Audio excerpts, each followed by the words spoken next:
야고보서 5장 1절로 11절 말씀을 본문으로 같이 받았습니다.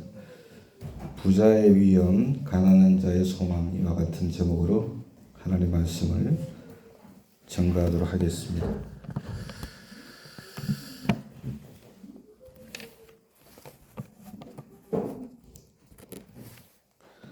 야고보서는 성도들이 이 세상에서 어떻게 살아가야 하는가, 거기에 대해서 주옥 같은 말씀이 담겨져 있어요.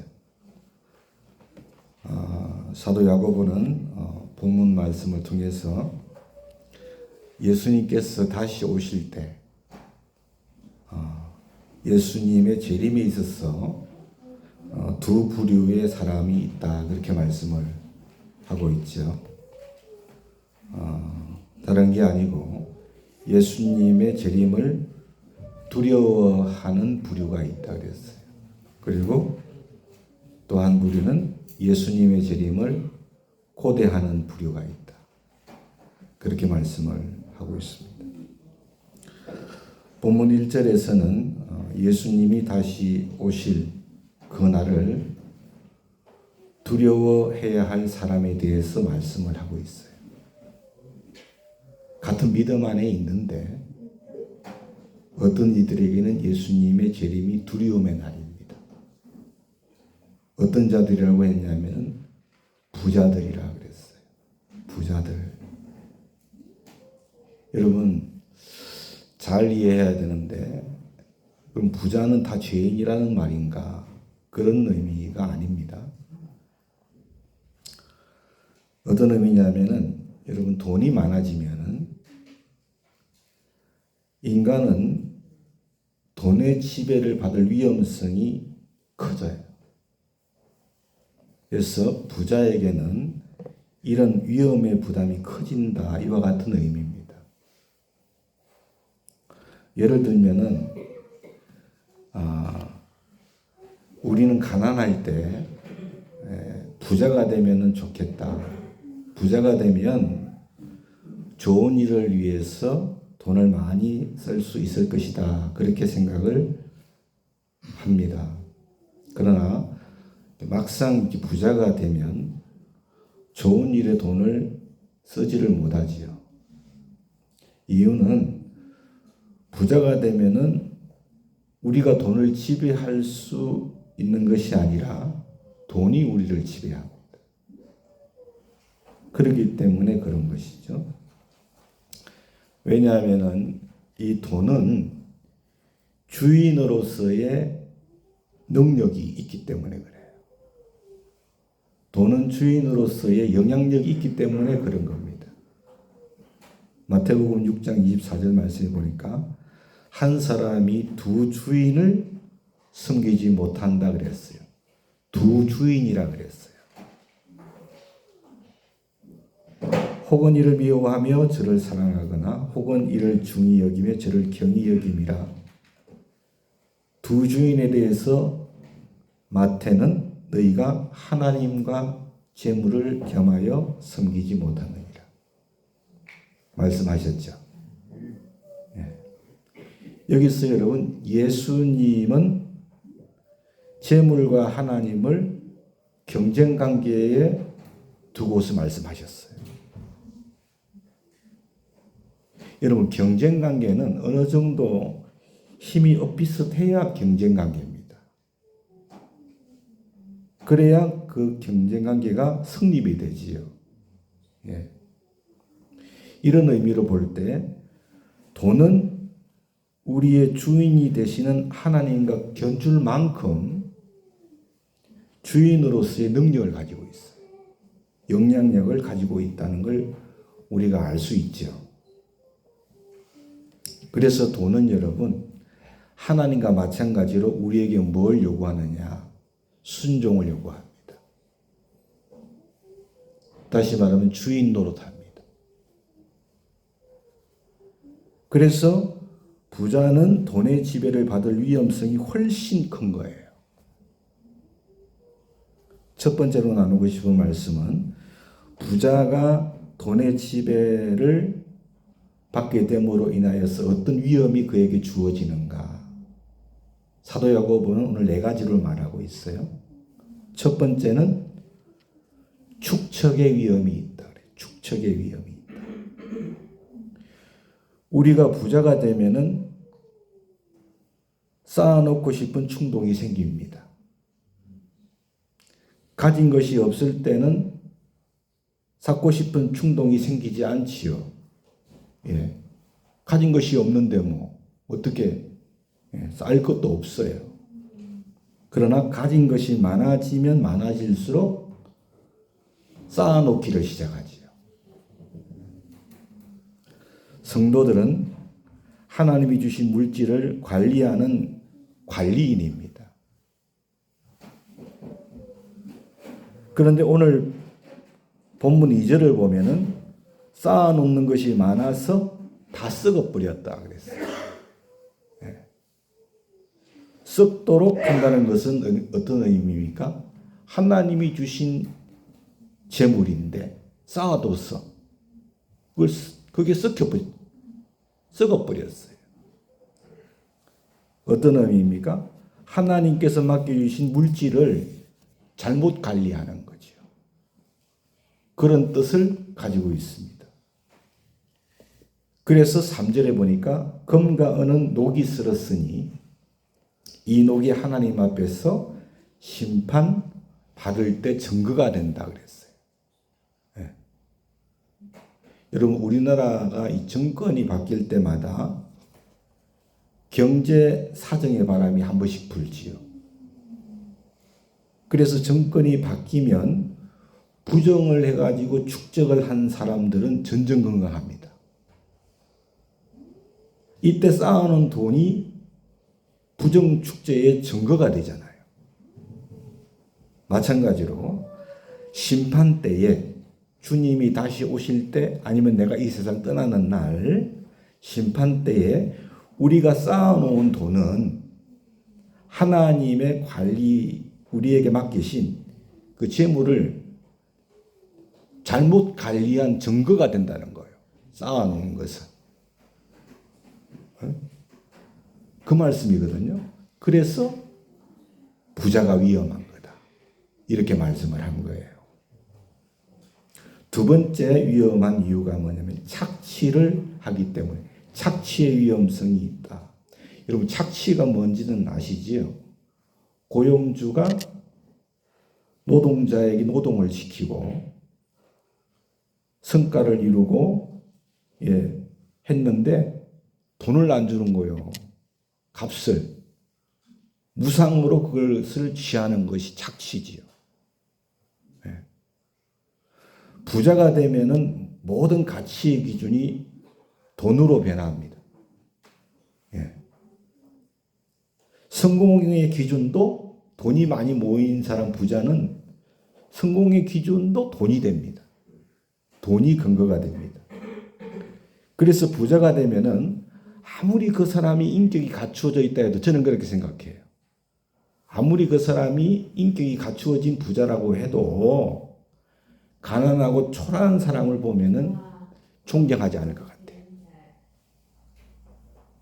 왜냐하면은 가치의 기준이 돈에 있으니까. 아마도 친구를 사귀더라도 돈이 기준이 되지 않겠나 하는 생각이 들어요.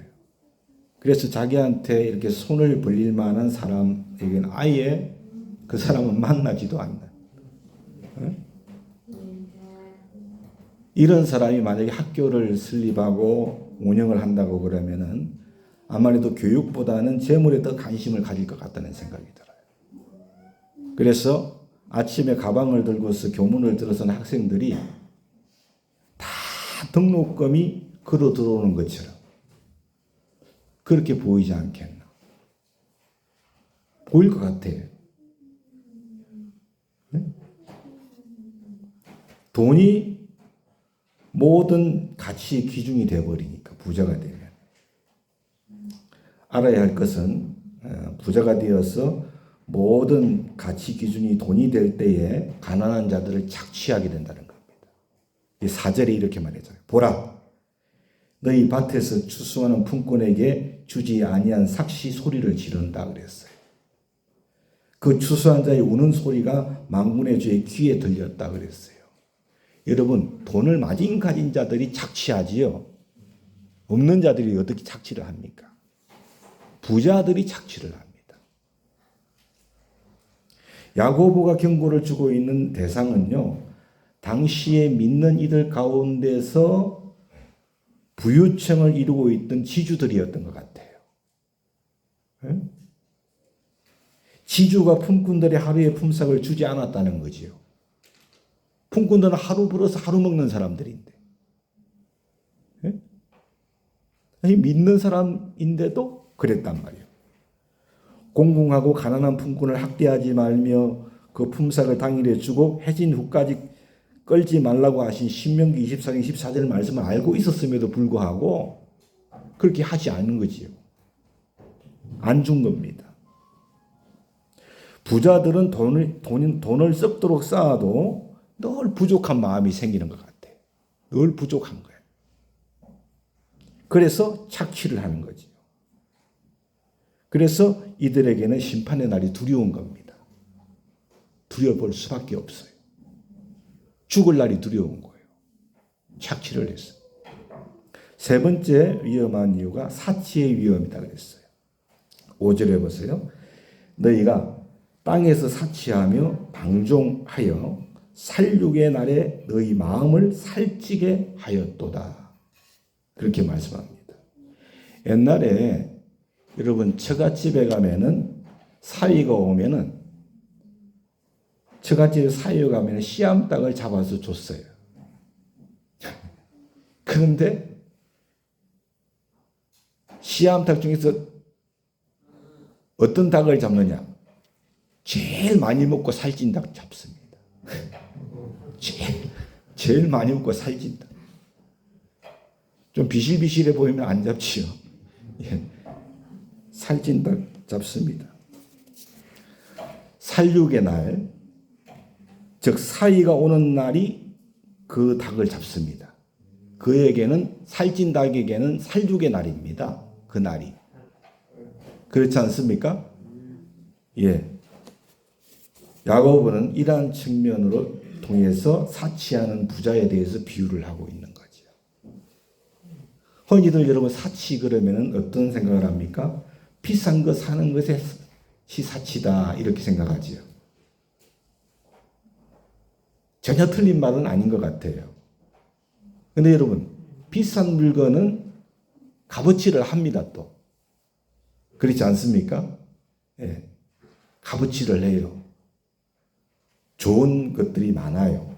품질이 좋습니다. 그런데 여기서 말하는 이 사치라고 하는 것은 자기의 허영심을 만족하기 위해서 물건을 구입하는 걸 말하는 거예요. 자기의 허영을 위해서. 이 정도도 충분한데, 그죠? 예. 자기의 허영심을 위해서 구입하는 거. 그래서 여러분, 사치는 궁극적으로 어떤 목사님은 그러시더라고요. 그의 이면에는 이기심이 있다고. 사치의 이면에는 이기심이 있다.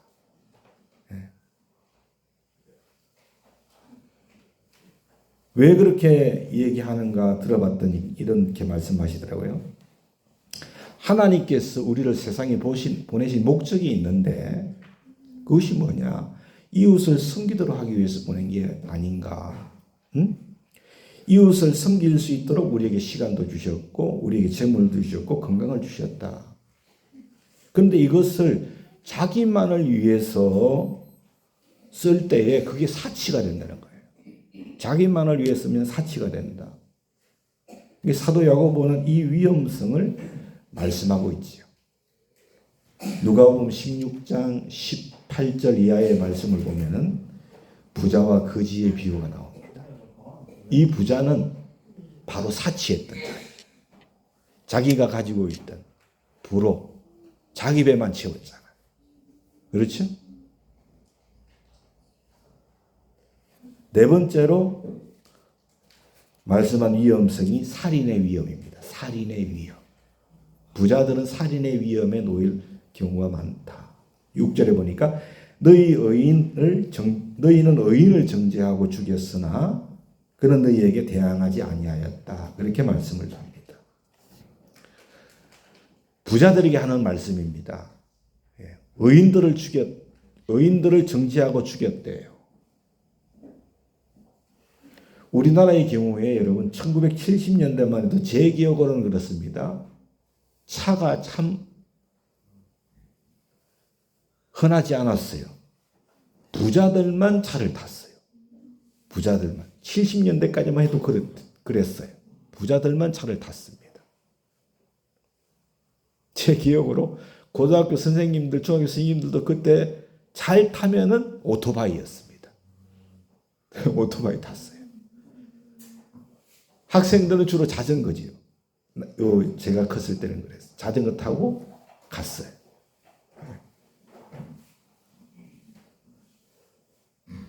부자들만 자가용을 가졌어요. 그런데 제가 책을 보니까 이들 중에는 운전기사를 썼던 사람도 있었다고 그래요.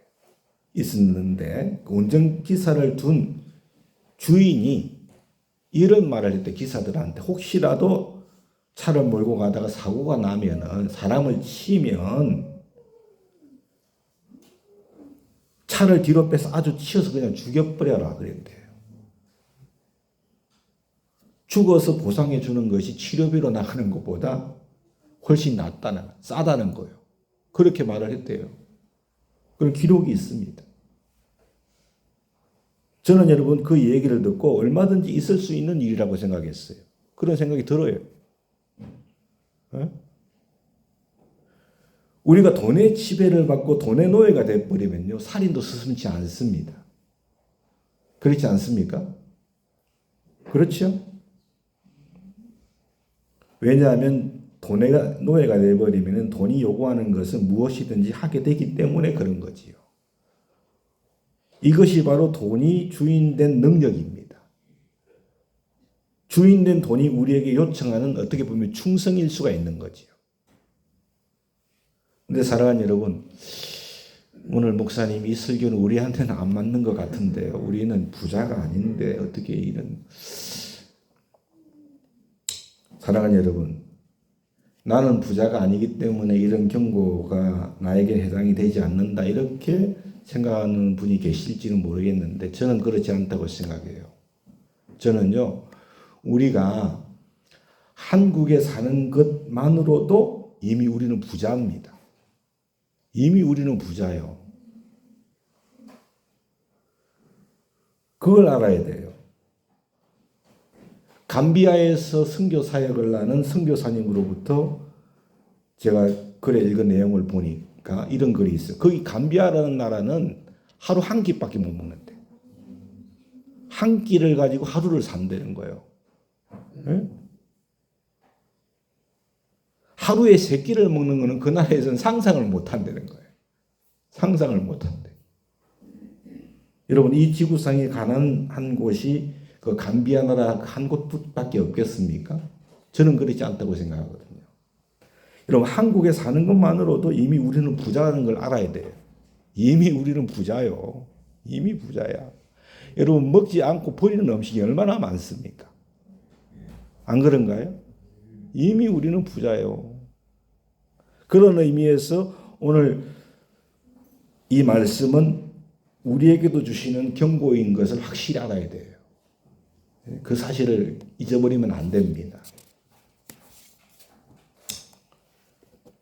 여러분, 다시 말씀드리지만 재물이 적을 때는 우리가 재물을 지배합니다. 재물이 많아지서 쌓게 되면은 재물이 우리를 지배한다는 걸 아셔야 돼요. 그럼 어떻게 하면은 재물의 노예가 되지 않을까? 그래서 제가 생각하는 것, 성경적으로 2가지를 말씀드리고 수 있을 것 같아요. 첫 번째는 자꾸 여러분 흩으시기 바랍니다. 돈은 흩으셔야 돼요. 그래야 안 모입니다. 흩으셔야 됩니다.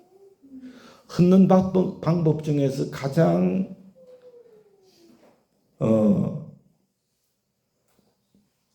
한 가지 제가 말씀을 드릴 수 있는 것은 우리가 하나님 앞에 11조 생활을 하는 것이 흔는 방법 중에 하나다 이렇게 생각이 됩니다. 여러분 11조 생활을 하면은 여러 가지 은혜가 있어요. 첫 번째는 하나님께서 때를 따라서 기적적으로 치우시는 능력을 체험하는 은혜를 주세요. 할렐루야. 그거 하면은 망할 줄 알아도 아닙니다. 때를 따라서 역사하십니다.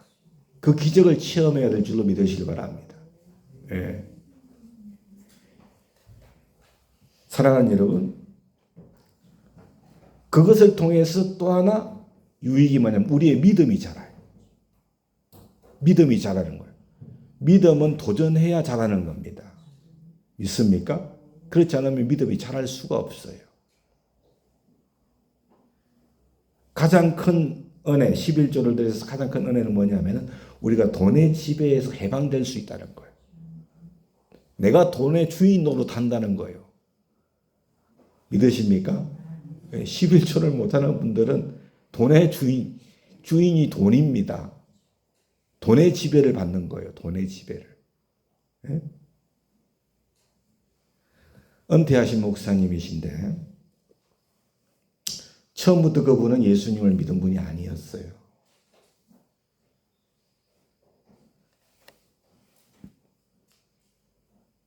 그분이 서울대학을 졸업하고서 미국으로 유학을 갔어요. 그래서 미국의 대학원에서 공부를 하는데 그때에 그분은 목회자가 아니었는데 교회를 섬기는 중간에서 섬기는 그런 사역을 했는데 대학원을 다닐 때 그분이 최고로 드렸던 액수가 일주일에 17불이었다 그래요. 17불을 제가 계산해보면 요즘 돈으로 환산하니까 17,000원 정도 됩니다. 17,000원. 한 주에 한 달이면 68,000원 11조였대요. 그분이. 대학원생이니까 돈이 뭐 있었겠어요.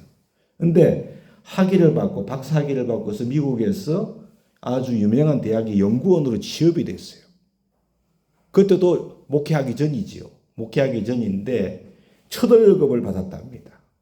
첫 월급을 받으셨는데 11조를 드리려고 하니까 손이 떨리더래요.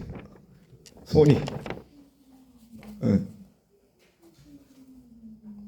계속해서 제가 얘기를 듣다 보니 그 이유가 그때 받은 월급의 첫 월급의 11조를 가지고 자기 꼭 필요한 가구를 사고도 남을 돈이었대요.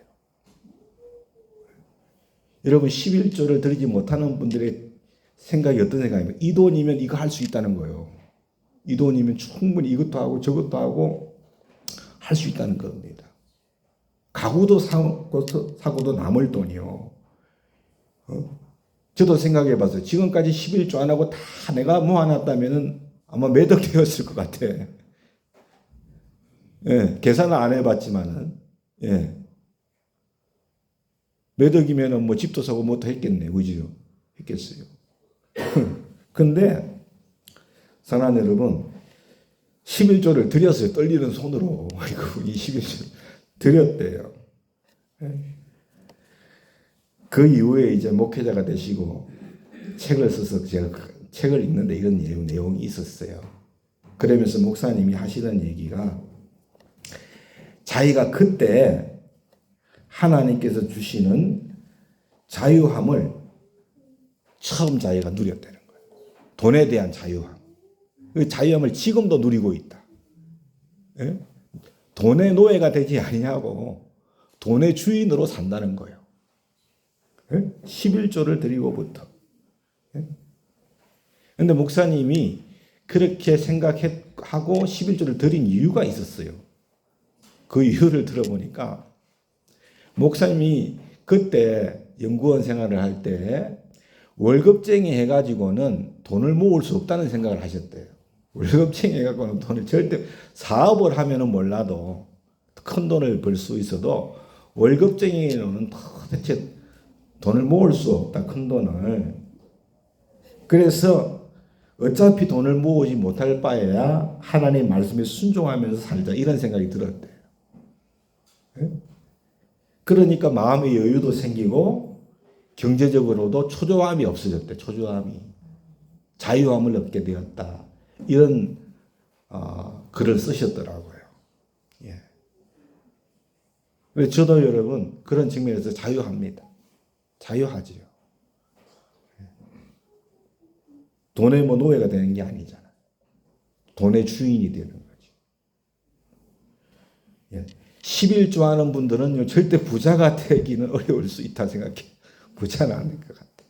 근데 기적적인 하나님의 역사는 체험합니다. 할렐루야. 믿음도 자라나고 특별히 돈에 대해서는 자유할 줄로 믿습니다. 자유한 거예요. 자유한 거예요. 두 번째 방법은 뭐냐면은 영원한 것에 투자를 하세요. 영원한 것에. 예수님께서는요. 너희 재물을 땅에 쌓아두지 말라 그랬어요. 땅에 쌓아두지 말고 하늘에 쌓아두라. 하늘에. 사랑하는 여러분, 영원한 것에 투자하십시오. 이 세상에서 투자 잘하는 것은 어떤 건지 아시죠? 불에 타지 아니할 것에 투자하는 것이 지혜롭다 그래요. 그러니까 뭐 땅에 투자하거나 금에 투자하거나 안 타잖아요. 그러면 손해는 안 본다 그러잖아. 예. 뭐 전문가들이 뭐 하는 얘기니까 틀리지 않을 수도 있겠지만 사랑하는 여러분, 진짜 영원한 것은 그런 것이 아니고 하나님의 나라죠. 그렇죠. 하나님의 나라에 투자를 해야 되는데 그러면 어떻게 우리가 그러면 하나님 나라에 투자를 할 수 있느냐? 영혼 구원하는 일에 물질을 쓰는 거지요. 할렐루야. 영혼 구원하는 일에 물질을 쓰는 거예요. 이게 현명한 투자인 줄로 믿습니다. 네? 참 어제도 어떤 분이 전도하면서 전도 대상자한테다가 뭘 사다가 드렸다고 그런 소식을 저한테 주신 분이 계세요. 참 그거 뭐 값으로 매기자면은 받는 사람 입장에서는 얼마 안 되지만 선물을 주는 사람 입장에서는 그게 아닐 수도 있잖아요, 그죠? 그거면은 뭐 시장을 봐서 자기 음식도 살 수 있는 거고 그런데 그렇게 하는 거 보니 참 마음이 기뻤어요. 참 가치 있게 돈을 쓰는구나. 영혼 구원하는 일에 돈을 쓰고 있으니. 예? 현명한 투자를 하고 있는 것이지요. 사랑하는 여러분, 우리가 지금 어디에 돈을 쓰고 있습니까? 우리가 정말 사람을 돕는 일에 돈을 쓰고 사람을 키우고 영혼을 구원하는 일에 투자하고 있으면은 그건 천국에 쌓는 거예요. 여러분, 그렇게 투자할 때 천국에 쌓여진다는 것을 믿고 투자하세요. 할렐루야. 그걸 믿고 투자를 하세요. 주님이 그렇게 말씀하셨잖아요. 하늘에 쌓으라고. 그래? 쌓인다. 믿고 투자하세요. 저는 천국에서 산 것 분명히 있고 이 땅에서도 하나님은 갚아주실 줄로 믿습니다. 하나님은 한 번도 그냥 넘어가신 일이 없어요. 다 치우시는 거예요. 네? 이렇게 할 때에 우리가 돈의 노예가 되는 위험에서 벗어날 수 있는 줄로 믿습니다. 네? 그러면 모아놓은 것보다 더 큰 기쁨을 주셔요. 하나님은. 더 큰 만족을 주시는 거예요. 부자에게는 앞에서 말씀드린 그런 큰 네 가지 위험이 따릅니다. 그렇게 말씀했습니다. 쌓아둔 돈이 우리를 지배하려고 하기 때문에 그런 것이죠. 그리고 돈은 우리를 심판의 자리로 밀어간다는 것을 아셔야 됩니다. 그래서 심판의 날, 주님의 재림의 날, 내가 이 세상을 떠나는 날, 내가 아니고 부자들은 그 날이 두려움의 날인 거예요. 예? 두려움의 날이에요.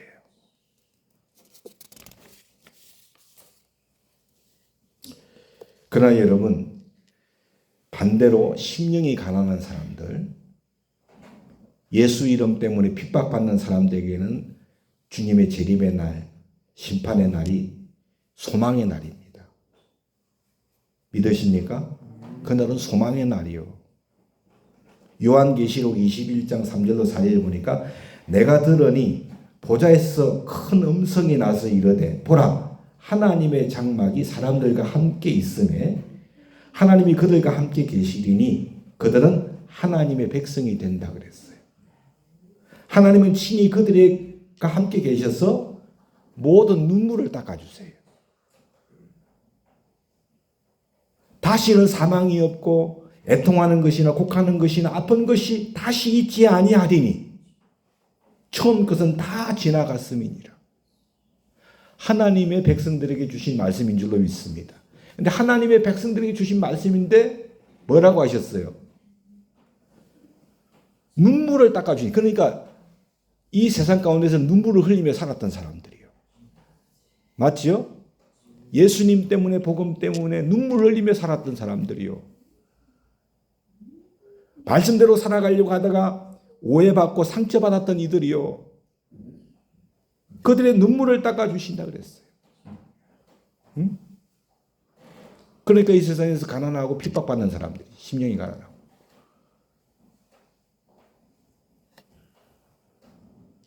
여러분 사망이 없고 애통하는 것이 없고 곡하는 것이 아픈 곳이 없는 그곳으로 주님께서 그들을 이끄신다고 말씀하셨어요. 이처럼 주님의 재림의 날은 하나님께서 심령이 가난하고 그래서 핍박받는 이들의 눈물을 닦아주시는 날이기 때문에 그날은 소망의 날인 줄로 믿습니다. 소망의 날입니다. 정직하게 살려고 하다가 여러분 상처받고 아팠던 것 치료해 주시는 날이에요. 치료받는 날이에요. 우리가 주님을 위해서 고난받은 것에 대해서 보상을 받는 날이요. 그러니까 그날이 여러분 소망의 날인 것이지요. 예수님이 오시는 그날이 바로 이러한 새로운 세계가 시작되는 날인 줄로 믿습니다. 우리가 죽기 전에 예수님께서 오시지 아니하면 우리가 죽는 날이 바로 예수님을 만나는 날이에요. 여러분 우리는 기억하고 있어야 됩니다. 우리는 천국의 소망을 두고 살아가고 있다는 것. 이것이 여러분 현실 도피가 아니에요. 왜냐하면 이 세상은요 어둠 속에 있기 때문에 정직하게 말씀대로 살려고 하면 고난이 따라오게 돼 있어요.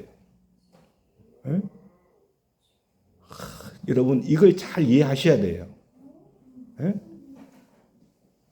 고난을 이상하게 생각하면 안 됩니다. 자연스러운 거예요. 이 세상은 성도들이 훈련받는 장소에 지나지 않는다는 것을 아셔야 돼요.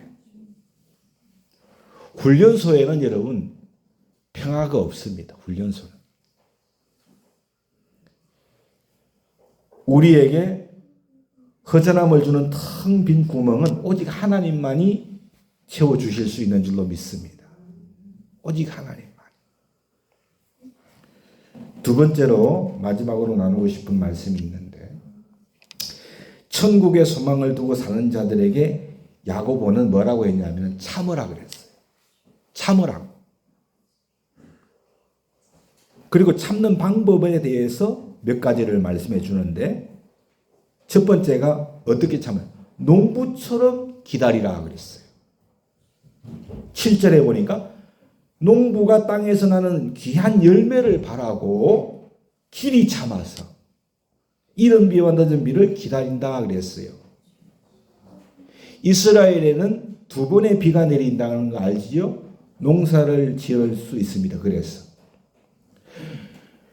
농부의 조바심은 비 오는 것에 도움이 안 됩니다. 그렇지 않습니까? 농부는 열매를 기다리면서 바라보면서 비를 기다리는 거예요. 천국에서 하나님 앞에 영광의 자리에 설 것을 바라보면서 기다려야 될 줄로 믿습니다. 아멘. 예, 그렇게 기다려라. 농부처럼 기다려라. 그렇게 주님이 말씀해 주셨어요. 제 아내가 밭에다가 뭘 좀 심은 게 있습니다. 저는 많이 심는 것을 반대하는 사람이거든요. 왜냐면 고생을 많이 해요. 조금씩 뭘 심었어요. 근데 여러분, 아침으로 저녁으로 가서 물을 주고 이렇게 관리하는 걸 봅니다. 그러면서 열매를 거둘 때 얼마나 참 좋아하더라고요. 열매가 맺히니까. 저는 뭘 좋아하는지 아십니까? 먹는 걸 좋아하지. 따온 거, 먹는 걸 좋아하는데 제 아내는 먹는 것보다도 열매를 따오는 거, 열매를 보고 따오는 그걸 좋아해요. 그래서 또 이렇게 나누어 드리는 거, 그걸 좋아해요. 무슨 차이입니까? 농부냐 아니냐의 차이지요. 그렇지 않습니까? 농부냐 아니냐의 차이입니다. 농부는 기다리지요. 열매를 바라보고 인내합니다. 열매가 맺히는 거지. 두 번째 방법에 대해서 참되 원망을 하지 마라 그랬어요. 원망하지 마라. 9절 형제들아, 우리는 서로 형제예요. 서로 원망하지 마라. 원망하지 말고 그리하여야 심판을 면하리라. 보라, 심판주가 문 밖에 서 계신다. 그렇게 말씀했어요. 여러분, 우리가 어려움을 만날 때가 있습니다. 형제에게서 어려움의 이유를 찾으면 안 됩니다. 제가 조금 고차원적으로 말씀드리면요, 이 세상은 죄로 가득 차 있어요. 우리가 이 죄 많은 세상에 살면서 충분히 교회 안에서도 억울한 일 당할 수가 있습니다, 여러분요.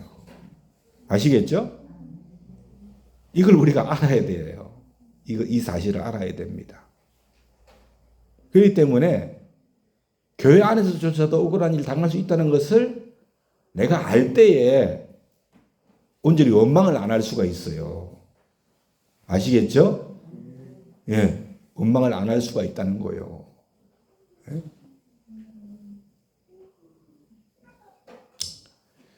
서울의 어느 진짜 대형 교회 목사님, 그냥 말씀드릴게요. 분당 우리교회 이찬수 목사님께서 성도님들께 설교를 이렇게 하시더라고요.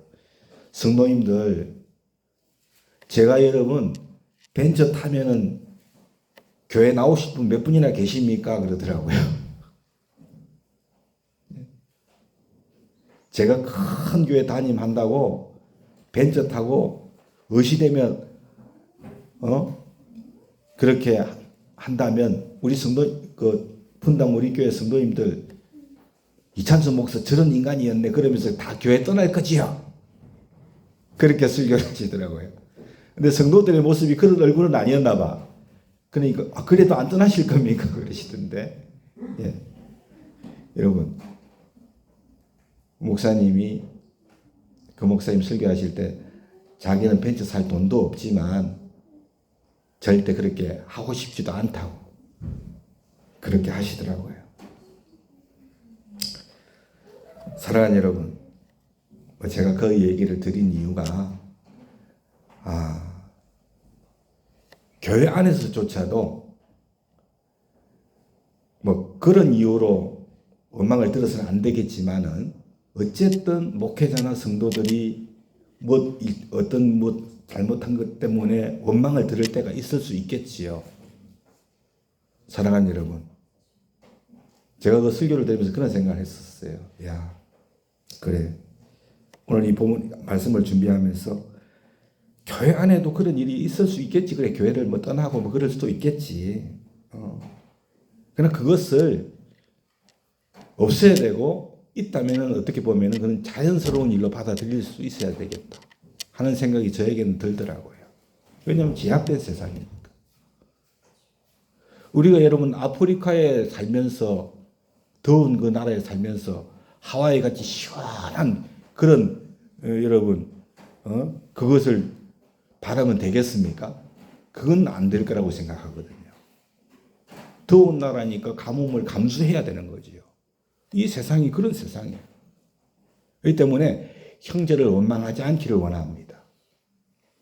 잘 이해하셔야 돼요. 엉뚱하게 이해하시면 안 되고. 그래서 그럴 수도 있겠다 생각하시고 기도하시고 그게 지혜인 것 같아요. 세 번째 참는 방법은 선지자처럼 참아라 그랬어요. 10절에 보니까 선지자들은 하나님의 대변자들이지요. 그런데 성경을 보면 선지자들 치고 핍박을 받지 않는 사람은 없었어요. 진짜로. 다 핍박을 다 받았어요. 우리가 세상에서 정말 하나님이 원하시는 삶을 살면은 어떤 형태로든지 핍박이 있음을 여러분들이 각오를 하셔야 됩니다. 선지자들은 반드시 하나님의 칭찬과 보상이 있다는 것을 알았기 때문에 참을 수 있었다고 생각해요. 그래서 너희들도 하나님이 주시는 위로와 하나님이 주시는 보상을 기다리면서 선지자들처럼 참아라.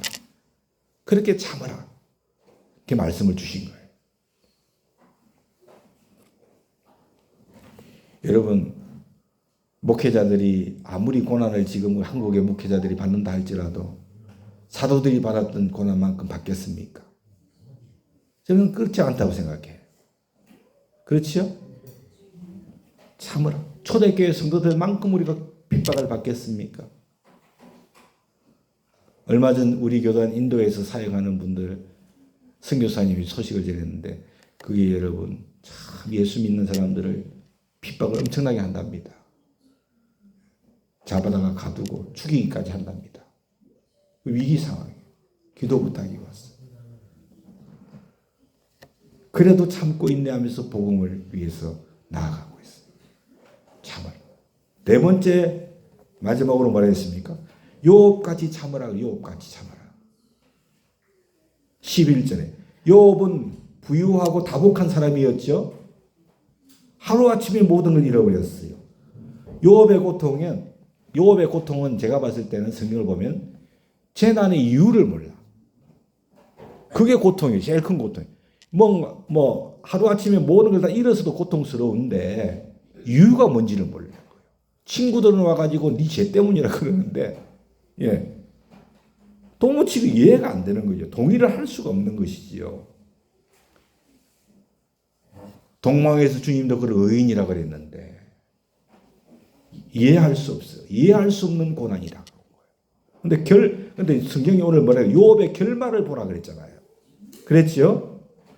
욥의 결말이 어떻게 났습니까? 욥기 42장 5절에 보니까 내가 죽게 대하여 귀로 듣기만 하였사오니 이제는 눈으로 주를 배움나이다.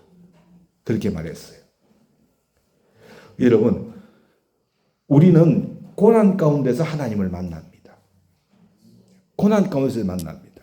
축복 가운데서 만날 수 있는 확률은 거의 없다고 생각해요. 고난 가운데 하나님을 만납니다. 욥은 고난 가운데서 주의 얼굴을 배웠다고 그랬어요. 사랑하는 여러분, 저도 마찬가지고 여러분들도 저는 마찬가지였을 거라고 생각합니다. 고난 가운데 주님을 뵀어요. 그렇기 때문에 고난 중에도 오래 참으셔야 되는 거예요.